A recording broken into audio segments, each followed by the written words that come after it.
Şahid olsam bilin ki vətən uğrunda olmuşum. Haqqınızı halal edin. Bu mənim sizin ola bilsin axırıncı danışığımdır. Bəni unutmayın.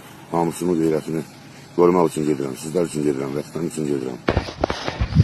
Hər şey edin.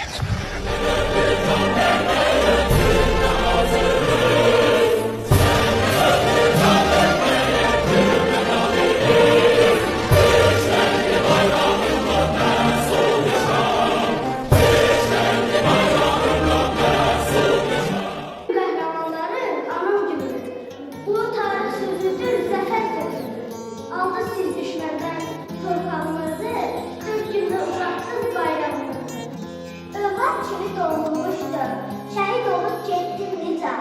Bu dünyaya biz qoydum, öz arzuna yetdim nicat. Günlərimizin uzaqışları şəkillərdə qaldı nicat. Vətən eşqin, torpaq eşqin səni bizdən aldı nicat. Şücaətin dastan olur, hər kəsdən aldı nicat. Bir tək anam dözmürlərdə, həsrət ilə yanım nicat.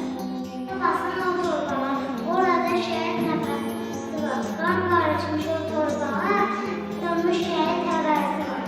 Qurban olun, yavaş gəlsin, o dağlarda, o daşlarda. Qara uşağına bir ananın dağlar boyunca yarasılar. Qurban olun, ana torpaq, bəlkə bucaqla sən balanı, güllələyin şəhidimi, evdə körpə balası var. Deyir, taşda deyir, yavaş salmış siqnalları, bir ananın bir adamın bala deyən narəsi var. Yaman tutdular, silahını aldırır.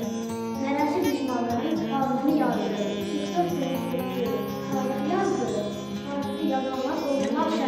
Yollarında diken olsa yine yolun önün sene. Ana vətən, qurban olsun canım sənə.